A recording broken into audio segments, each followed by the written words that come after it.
أعوذ بالله من الشيطان الرجيم بسم الله الرحمن الرحيم. I seek refuge in Allah against shaitan, the rejected, and I begin with the name of Allah, the eternal source of mercy and grace. I greet you all with the greetings of peace. Assalamu alaikum wa rahmatullahi wa barakatuh. May the peace and blessings of Almighty Allah be upon one and all of you. And welcome to tonight's Halqa. The Halqa will be presented by Brother Sadiq on the topic food and diets. We're going to deal with lots of spiracies tonight. I found the presentation very, very interesting for those of you who've looked at it. And I look forward to the presentation. And thereafter, we'll go around for questions and comments. Sadiq, over to you. أعوذ بالله من الشيطان الرجيم بسم الله الرحمن الرحيم السلام عليكم ورحمة الله وبركاته. Food concerns everyone. Everyone has to eat, whether it's for necessity or for pleasure. When we think of food, we normally concern mainly of halal. We look for a stamp if you want something to buy. Even bread and bottled water has stamps nowadays. When we have to discuss foods, discussions are usually around halal meats, and then it might go to what is tayyib or what you could consider healthy. Allah tells us in Surah 17, verse 70, we have honored the sons of Adam, provided them with transport on land and sea, given them for sustenance things good and pure, and conferred on them special favors above a great part of our creation. So for our sustenance, Allah has given us things that are tayyib. I looked at a definition of tayyib from the dictionary. I got good, pleasant, agreeable, and delicious. With the use of tayyib in the Quran elsewhere, we see that I think quality maybe is the appropriate word for like soil that gives good produce from it. Wealth and goods that we give for charity, or the property of orphans, which is opposite of worthless property, and character. So we can also say that the tayyib could mean healthy and wholesome as well. When the verses about halal and tayyib is mentioned, it's not just halal and tayyib that are mentioned. It's Allah tells us, do not make mischief, do not follow shaitan's footsteps, be grateful, don't commit excess, have taqwa, and don't waste. When you think of these verses, usually we think of how our eating habits are personally, like we shouldn't overeat or do not to waste our food and just throw it away when there are hungry people around. Why I decided to speak on this topic was that I came across a few documentaries recently, The Game Changers, What the Health Cost Percy, Sees Percy, and Rotten. The top 4 is actually like pro-vegan documentaries, wanting people to turn to vegan because of our impact on the environment and on our health that meat has. And then Rotten brings some other aspects which I think are important to discuss. And another reason was a couple of years back, a Quran-centric scholar on Facebook posted that he's going to stop eating meat, and then later said he still eats fish. And the reason was because of the environmental impact that meat has. Okay, so I'm just going to discuss a bit of what these documentaries has to say. The 2 documentaries, Game Changers and What the Health, they discuss the role of food to disease and the role of diet to physical performance and health. There's many claims that are made and many figures that are shown as facts, and many people criticize them for the way that they produce the documentary, the type of journalism used, and even some of their what they call facts and figures it's disputed. Just a brief summary of What the Health. It's basically saying that all animal sources of food, meat, dairy, eggs, cause chronic diseases, cause diabetes, causes cancer. It says like eggs are equal to 5 cigarettes, fish is toxic. What's surprising, it even says that diabetes is not caused by high carb diets or sugar, but it's caused by meat. They say we don't need enough meat. We don't need meat to get enough protein. So the conclusion they come, or what the point that they're driving is, a vegan diet is the answer to preventing and treating all chronic diseases. Game changers, this is a slightly different approach. They looked at professional sports people that have gone on a vegan diet, and they claim that they are performing better.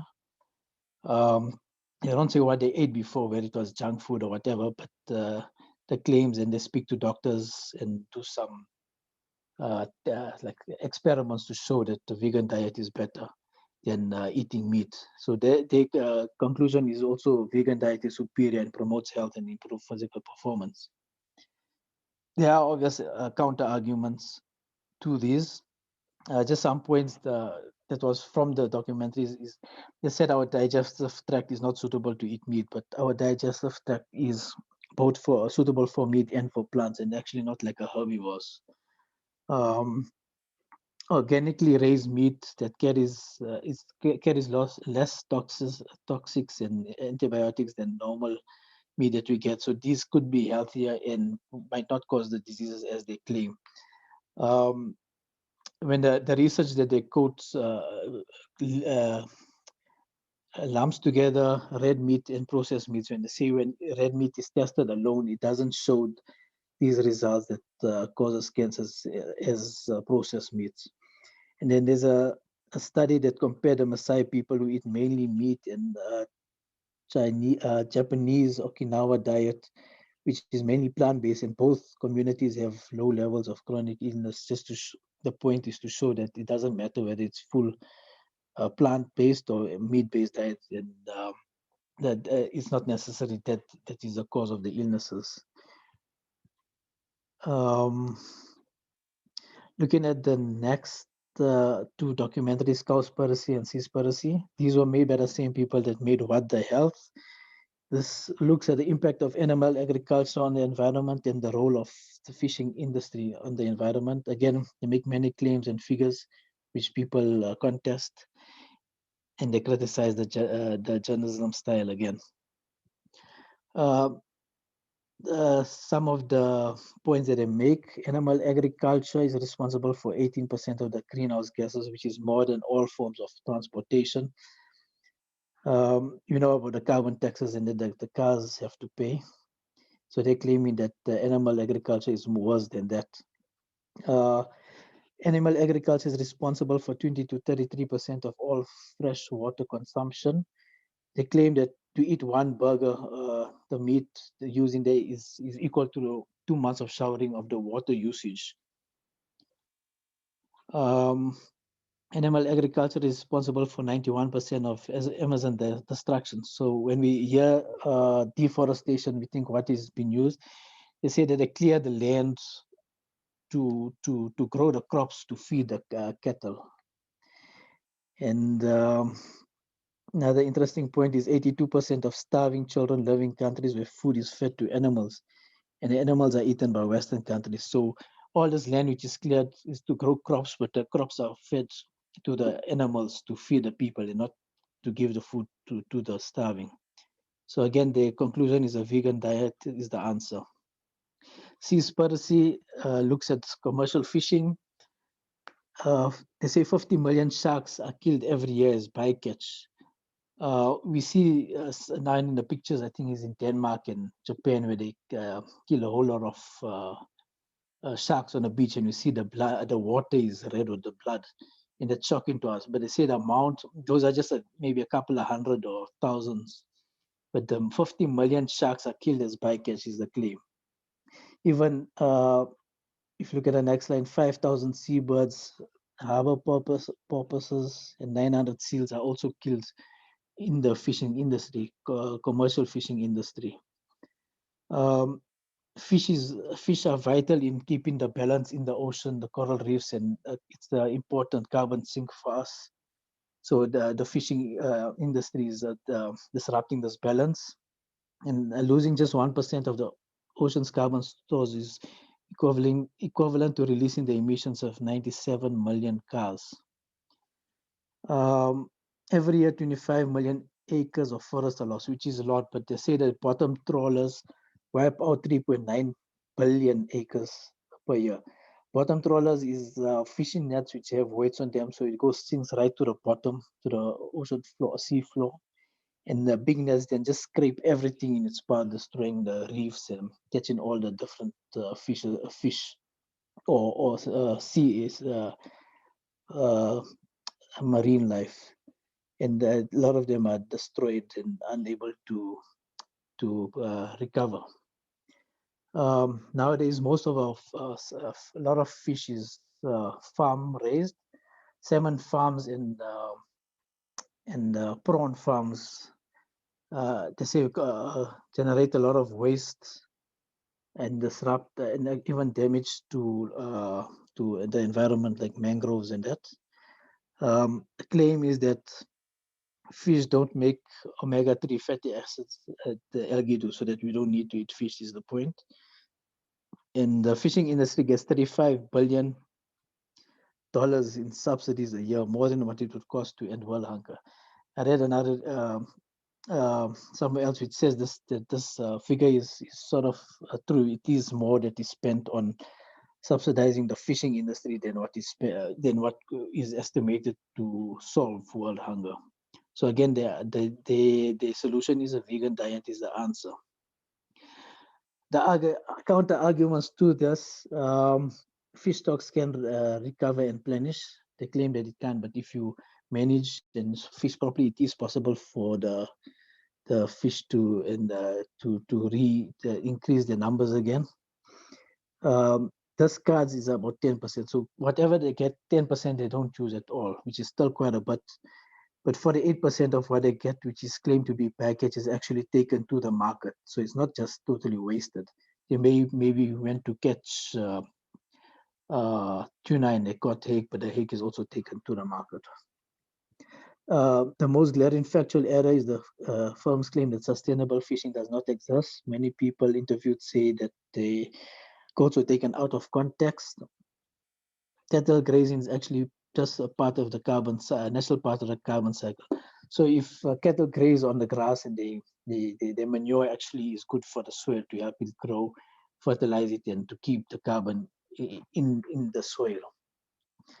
The claim that was what one burger is equal to 20 showers or something like that is they say is incorrect, because most of the water which is used to grow the crops is actually rainwater, which is from the sky, not drinkable water that will go in the taps. And another point is that the elimination of livestock would clearly lead to the reversal of global warming. Says that this is overstated and oversimplification of the issue. So what does the Quran tell us? Allah, this documentaries are claiming that we should go vegan to solve the health problems and the environmental problems. But Allah tells us what foods are there for us. At the start, we saw that Allah says what is Tayyib is for our sustenance. And here Allah says meat and dairy, in Surah 23, verse 21. And in cattle too, you have an instructive example. From within their bodies, we produce milk for you to drink. There are in them, besides numerous other benefits for you, and of the meat you eat. Seafood, Surah 14, verse 14. It is he who has made the sea subject to you, that you may eat their flesh that is fresh and tender. Fruit, Surah 2, verse 22. Who has made the earth your couch, and the heavens your canopy, and sent down rain from the heavens, and brought forth there with fruits for your sustenance. Then set not up rivals unto Allah when you know the truth. And honey, and your Lord taught the bee to build its cells in hills and trees and in men's habitations, then to eat of all the produce of the earth, and find with skill the spacious paths of its Lord. There issues from within their bodies a drink of varying colors, wherein is healing for men. Verily in this is a sign for those who give thought. I got a verse number wrong, it's Surah 16. So you see from these verses, Allah gives us a wide range of foods, from animals as well as from plants. And we should, if Allah says that it's there for us to eat, then it's there for us to eat and it's good for us. It can't be that it is bad for us. Just a bit of the vegan diet. The diet excludes all animal-derived foods like meat, fish, dairy, eggs, and even honey. Vegan diets appear to have heart health and anti-cancer benefits. Long-term human studies indicate that vegan diets may decrease your risk of any type of cancer by 15%. Several nutrients are difficult to get on a vegan diet, so should structure your meals appropriately to intake certain supplements. A robust and structured vegan diet is a fine option for healthy adults. However, other populations may need to practice caution with the diet, especially children. So it's not suitable for everyone. Some health concerns about the vegan diet. Um, Several nutrients are not easily absorbed into the body. These are protein, vitamin B12, vitamin D, vitamin K, zinc, iron, calcium, and omega-3 fatty acids. So you see, there were claims in the videos that the plants, the cows eat plants. So why are we eating the cows instead of eating the plants? And the fish eat the algae, which have the omega-3. Why are we eating the fish? But you see that the body doesn't actually absorb these as well, the plant based as well as it would the animal based. We need to eat about 25% more plant based proteins than with animal proteins to absorb the equivalent amount. Omega 3s, we're able to synthesize our own EPA and DHA from ALA, but not efficiently.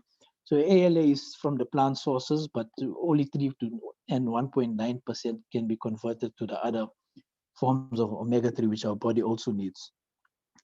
And some plant foods may be rich in nutrients, but it isn't as easy to absorb as from the animal sources. Again, there may be something may be high in iron, but it doesn't mean that your body can absorb all of it.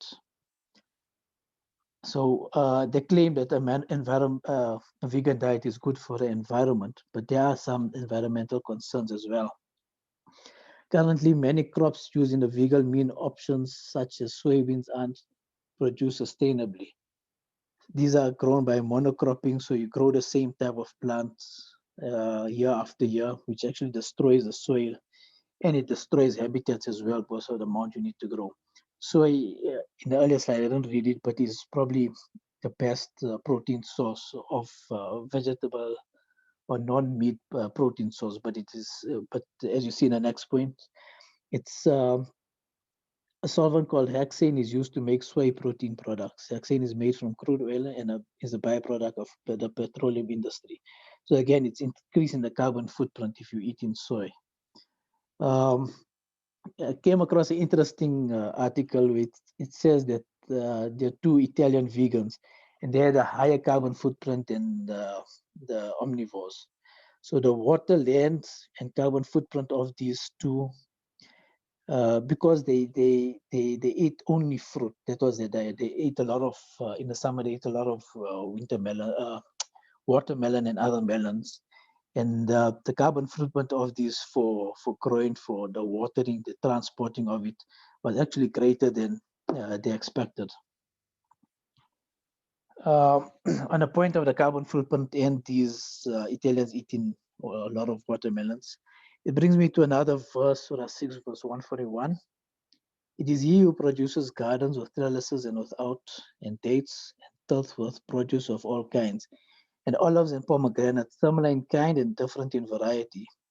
Eat of their fruit in their season, but render the Jews that are proper on the day that the harvest is gathered. But waste not by excess, for Allah loves not the wasters. So eat of the fruit in the season. We in a previous halqa, this point did come out, this question about this verse. And when I look at the case of these two vegans, it brought a new understanding of this as well. That we should eat what is grown maybe locally, what is grown in the season, so that is available for us. If we're concerned about the effect that it has, the transport emissions um, and when I come to later on, you'll see there are other aspects which sometimes affect. Although we were able to get the fruits from a foreign country us any time of the year, there may be other effects that it has in their production, which is actually bad. Not necessarily for the environment only, but bad for people as well. Another part of this verse, render the Jews that are proper, is what I'll discuss next. The source of food. Where does our food come from? Again, Percy and Rotten discusses a bit of this. Percy touches on the slave labor that are on the fishing ships, especially in I think is it Thailand, the Thailand fishing vessels. Rotten also discusses it's a different documentary which looks at different types of foods and how it's produced in some of the the the human rights abuses or the unethical um, unethical things that they do to produce these foods. So slave labor, child labor, forced labor, sexual harassment, overworked laborers, and dangerous working conditions is some of the problems that are happening on plantations of various foods. Um, Toxic pesticides and machinery, sharp machinery that the people are working with. So it's affecting, it's dangerous to their well-being, but they're forced to work maybe because they need the money. Some are overworked, some are actually even like slaves. And these are the conditions that are happening on the plantations, on the ships, and we get our food from them. Other problems are indigenous people's lands are taken away. We saw the Amazon forest is trees, a lot of trees are cut to for croplands. But it's not only the Amazon, other areas as well. Palm oil in Indonesia, the indigenous people lands are taken away, their rights are abused, and unpaid farmers.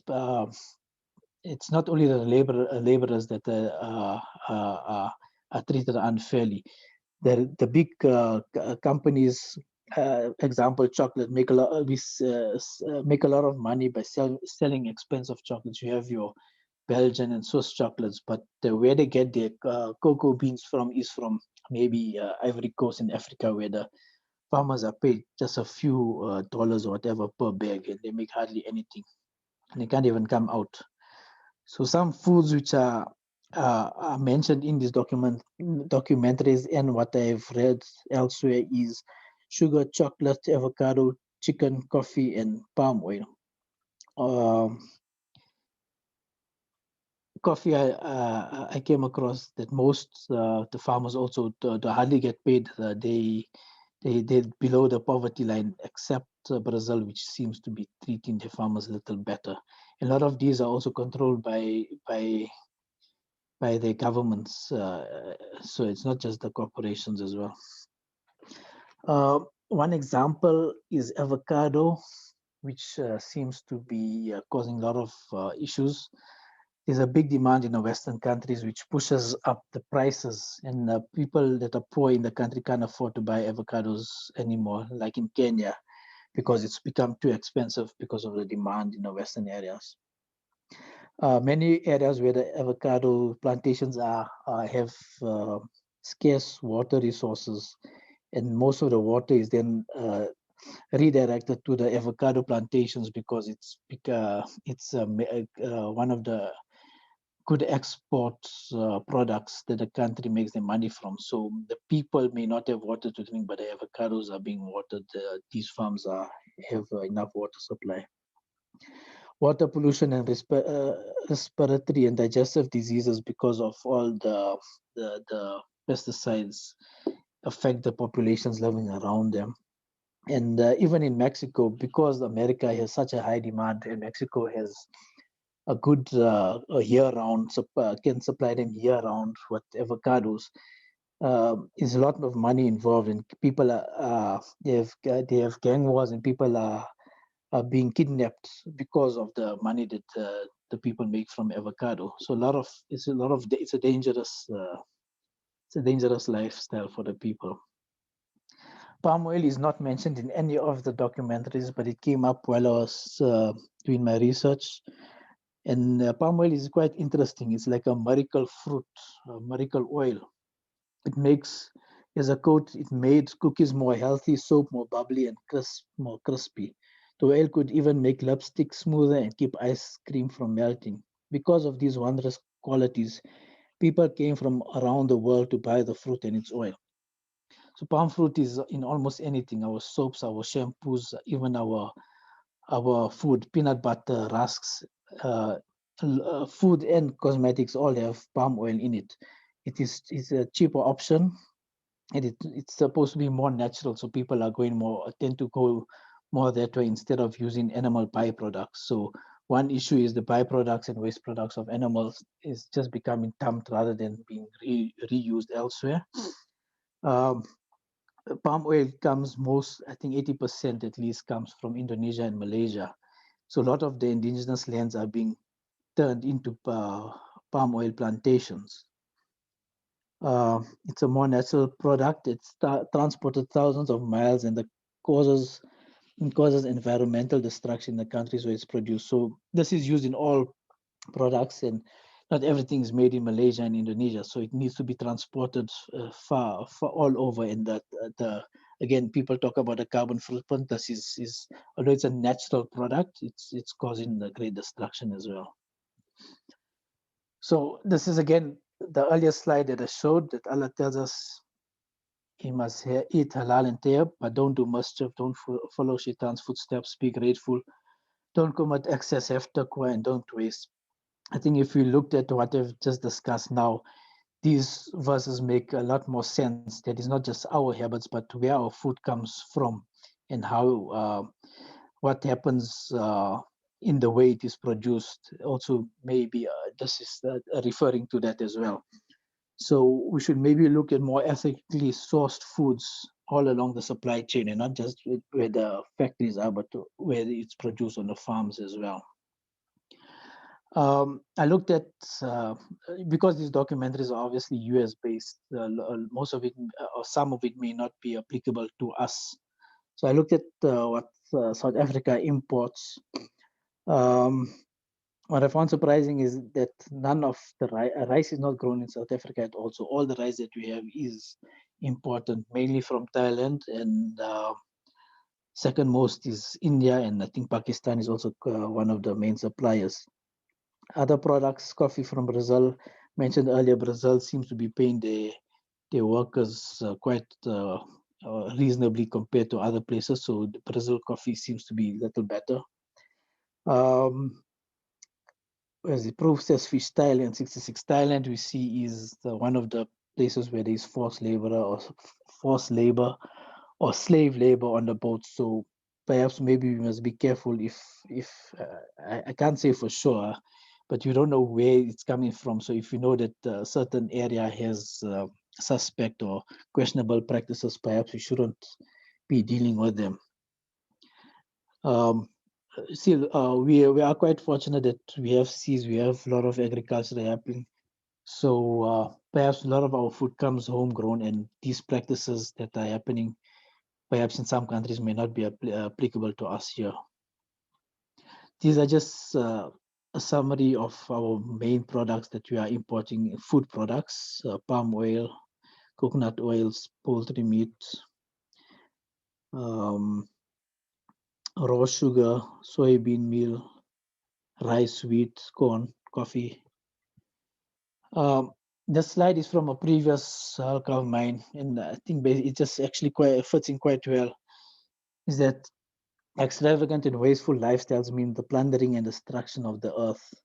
We fail to realize that the effects of our actions have on the environment. So in this case, we fail to realize what we eat may have on the environment. And we tend to look things as separate entities and not as a complete whole. So things may be interlinked. Cows may be bad, but they actually keep the balance in the soil, whatever it may be. So we need to maybe look wider than just our food that we put on the table, but think of where it comes from as well. So to summarize, the food we eat affects our health. This I think everyone knows, and we knew it for a while, and we sometimes are conscious of it. Where our food comes from impacts the environment. This is something we don't maybe think about and we're not too aware of. So it's something maybe we should think about a little more carefully. And human rights may have been abused in producing, harvesting our food.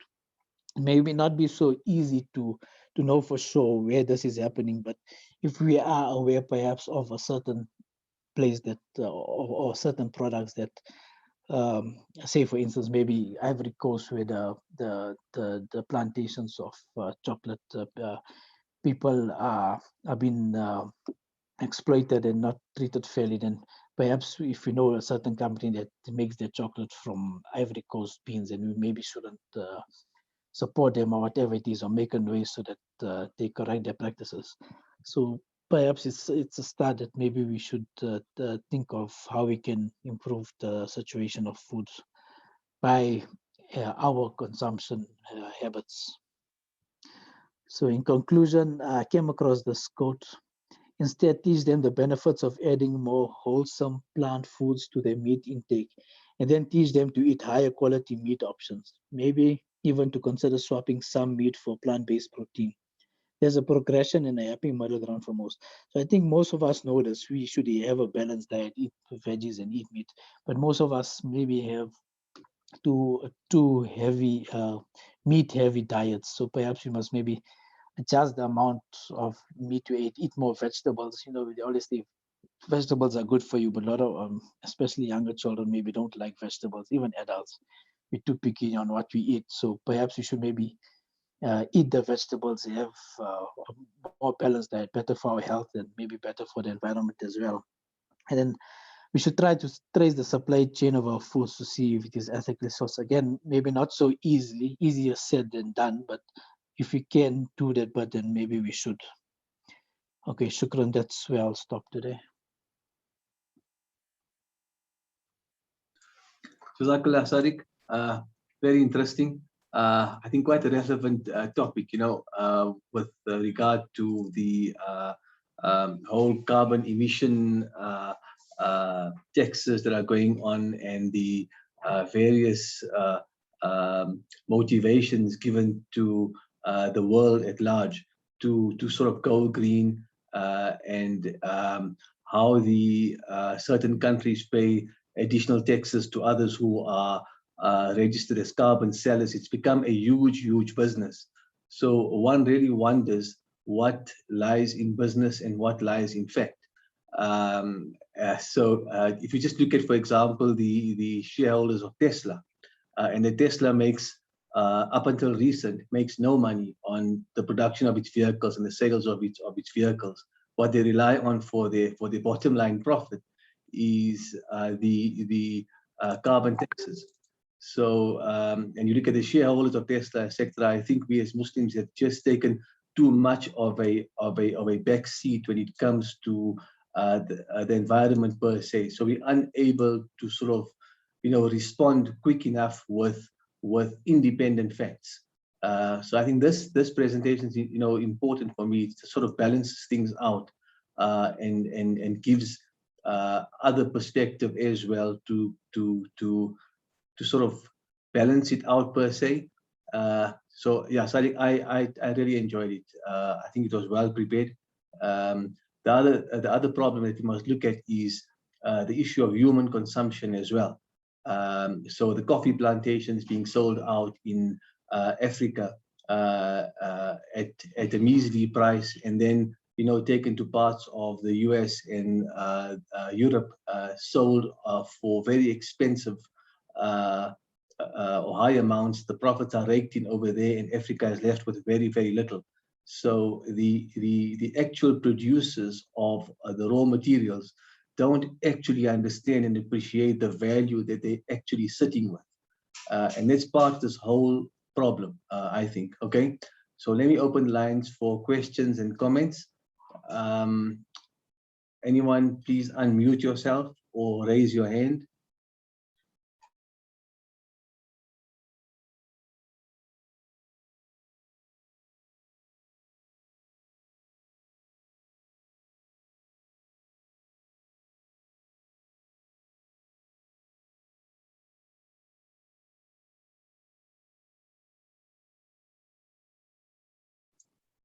Look, you don't have to be too environmentally friendly about using data out there. Yeah, Sheikh, please go for it. Assalamu alaikum, mashallah, Sadiq. This is a unique presentation, and so much we have learned to know. And shukran for all the great research you have done. It's most wonderful. And Allah subhanahu wa ta'ala tells us in the Quran, and the manner in which you have presented it, وَجَعَلْنَاكُمْ ummatan wasatan litakunu shuhada. And in Surah Al-Baqarah, Allah tells us, He made you into a justly balanced community, ummatan wasatan. And this whole thing here about balancing your intake with meat and veggies and all that. And this reminds me of that verse when Allah tells us He has created you as a justly balanced community. That's very important. Now, what I want you to throw some light on, Sadiq, is that the question of blood. You see, Allah says, "Hurrimat alaykumul maytata wad-dam wa lahmal khinzir." Now, Allah has forbidden you anything that has died of natural death, maytata, wad-dam. Now, blood. Now, I want you to tell us now what role does that blood plays in so far as our giving us bad health, and you find that red meat, and you got to wash it and all that, and then another thing is that why is it that this is what I was told, and I want you to throw some light on it, that as far as fish is concerned, we do not have to slaughter it because it does not have blood, red blood. And that is my question to you, Sadiq. Some discussion on the question of why is red blood is prohibited, and animals that have flowing blood and that live on other flowing blood is prohibited.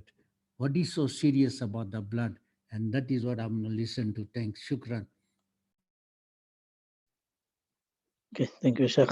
It's a bit difficult questions. I haven't actually looked at it. But what I would think of blood as the problem is that it keeps the toxins or whatever in it. So if we eat it, then we pass on those harmful toxins to us. I think Nazir can maybe have something to say, comment more on that. But fish, I'm also not too sure. I haven't looked into that myself. So sorry, I can't give you an answer.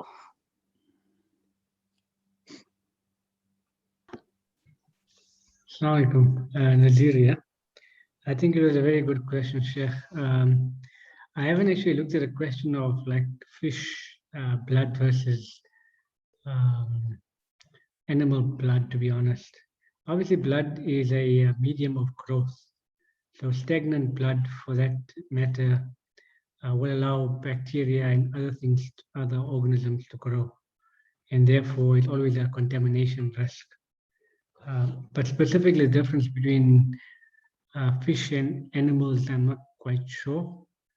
But principally, I think obviously the recommendation not to eat blood is for that reason. Yeah, I see someone put something in the chat. So yeah, so that's also true. You get iron from blood, but obviously you gotta have a large volume of iron to lead to iron overload.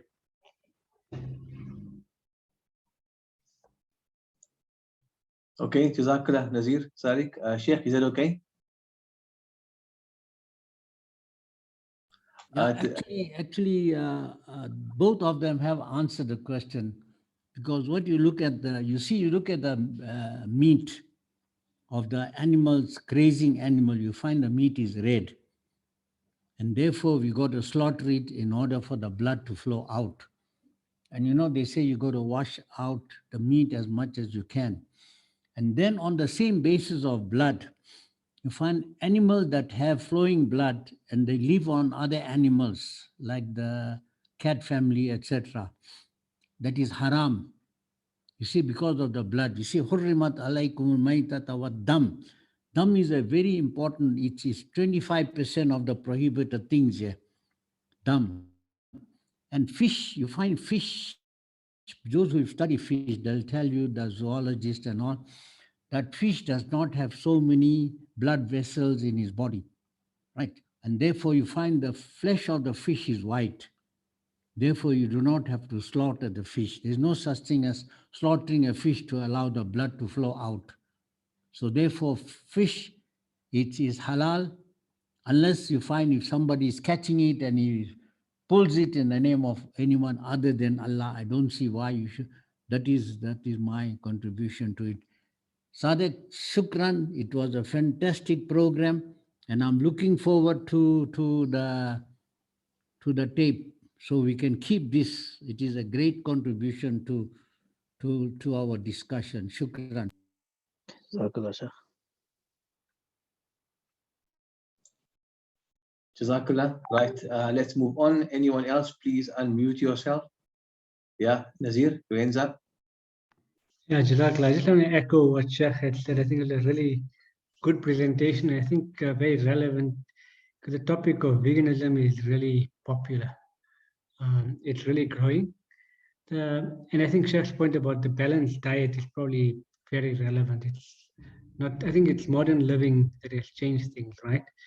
The question I have is twofold. So, in terms of health, it's not purely about diet, but also about lifestyle, right?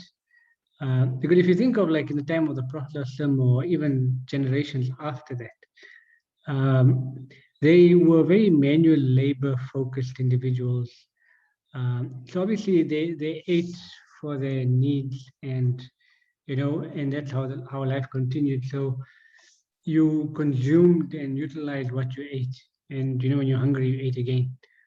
Whereas in the modern lifestyle, we very sedentary type of lifestyle. We sit behind computers or tablets or whatever it is and sit all day, right? So I think there's a dimension of lifestyle that impacts on health and not just diet as such. So you need to understand that dimension, as I understand. But the question I have around your presentation, right, is that is the issue with this veganism, obviously it's become a political issue rather than a health issue, to be honest. Obviously they politicized it, right? Because of all the carbon emissions and the destruction to environment. And is that the specific issue or is it a health issue? Because, when I think of that verse in Surah 29, Allah subhanahu says, Fasad fil ard, like, has corruption has appeared on land and sea because of what men's hands have done. So is this not a conflated issue about human behavior rather than having meat or not having meat? That's the question. I think perhaps they're using health as the excuse. So if you look at the game changers showed athletes that are performing better, whatever it is. So they're saying okay, and then the other one is talking, saying that red meat and that causes diabetes. I think they're using health to play on our conscience, and then it's probably, I think even Ossi mentioned that the people make their money from these they probably got some money behind it somewhere. So they're using the issues. Some of them may be true, like the environmental destruction, too, for them to make money. So I think it's probably a bigger thing. Like it's like someone is making money from it. Obviously, it's they have a hidden agenda and they're using it to their advantage, playing on people's consciences. Essentially, I'm like, it's not like, if I summarize your presentation, it's basically like you showed those verses nicely. Let's say, eat of the fruits, eat meat, eat. It is giving you all the things that is placed on earth for benefit to eat. So it's not about the eating part, it's about how we harvest it and the amount, the excess that we eat and the corruption in land that we cause, right? And those are the things we should be active against, right? Yeah. Okay. Okay, Jazakallah, Nazir. Qasim. Assalamu alaikum, Jazakallah, Sadiq. Maaf, I came in a little bit late. Sure, it was such a in-depth, well-researched, informative presentation. Shukran, Jazakallah. Just a few things. The food industry is, sure. I mean, avocados is like a drug business in Mexico. Subhanallah.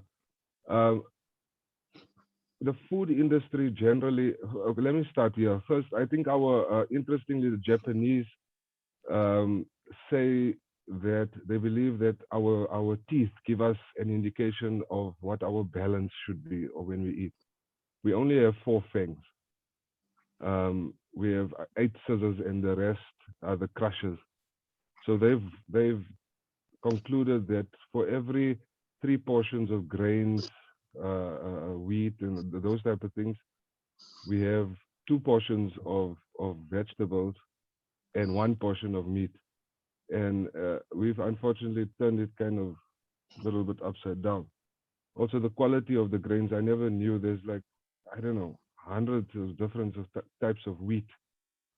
And because of over farming, the quality or the concentration of nutrients in the fruit and vegetables that we eat is much less today, because we're losing, over farming the same things on the same land year in and decade out.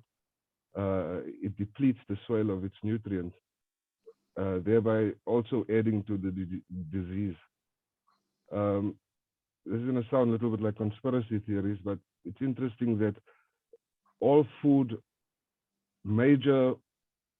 everything that we have, or probably 99% of what we have, are owned by like a few key companies in the world, primarily in America, linked to these farming places, linked to all the abuses, linked to people suffering. There was a documentary a while back about India and how Monsanto, that makes genetically modified seeds, gives the Indian farmers loans.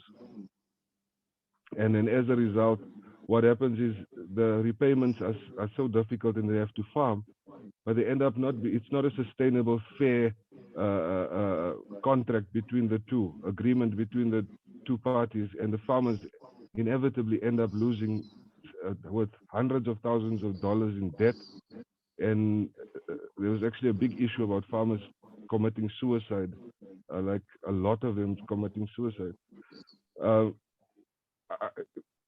Allah gives us the clues, like you so beautifully pointed out, is what we should eat and what we shouldn't eat, how we should eat, how we should exercise moderation and balance, and be responsible in the way we treat. And principally, the whole food industry is corrupt. It causes disease, which then feeds the next industry, which then feeds another industry, and it's all owned by the same group of people who stands to make money from all these disasters that they create. What would you say is our individual responsibility as individuals in order to improve, like buy more responsibly? What would our responsibility be from a individual level, and then which then eventually spreads to a community level and on a world platform eventually? What is the solution? Yeah, it's a difficult one, because on the individual level, obviously, first we should look at our diet in terms of our health, firstly, then how we buy there. Secondly, to find, like I did mention, like find out the supply chain of where we get the things from. It's not so easy. So I think if you can find locally produced things first, it's easier to be able to trace them, where it comes from, and by that we're also supporting our own people that are close to us. So perhaps we must look locally produced things, eat fruits of this, like the verse says, eat fruits in the seasons. So things that are available in your close proximity, then before we go on to look at imported foods and that. I don't know if, I think maybe that's like a starting point. But to be able to trace all of that, yeah.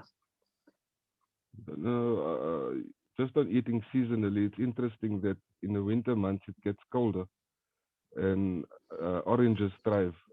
And Allah made oranges available, which is high in vitamin C and other things which may help to fight off a cold. And in summer we get hot and we tend to overeat, and we get foods that grow naturally and easily, like in winter. I mean, like watermelon, which hydrates us then again. So Allah has given us if we just follow the natural, or try to go back to basics and go back to the natural and understand our environment, I think we'll be well on our way to being better off.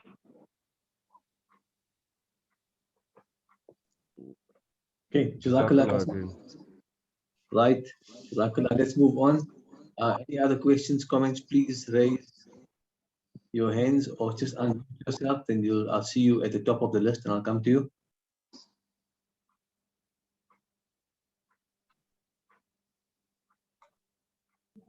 No, I'm not going to go down the list. It's going to take a bit too long.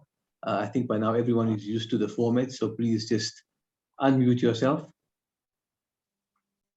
I'm going to give it maybe a minute.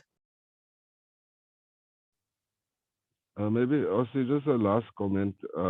Again, Jazakallah Sadiq, it's very insightful, and we should have more of this type of realpolitik type of halqas, which we can actually practically use the guidance from Quran. And this is a beautiful example of how we could actually practically go out there and do something about something using Allah's Allah's guidance and our own, and making effort to find out which is the best ways to do things. So I mean, it's very, I guess what I'm trying to say, it hits home. When it hits home, we are more inclined to implement. So Jazakallah Sadiq. Thanks. Okay.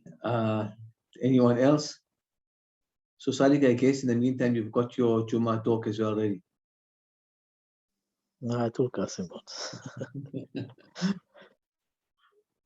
Okay, I'm not seeing any other hands.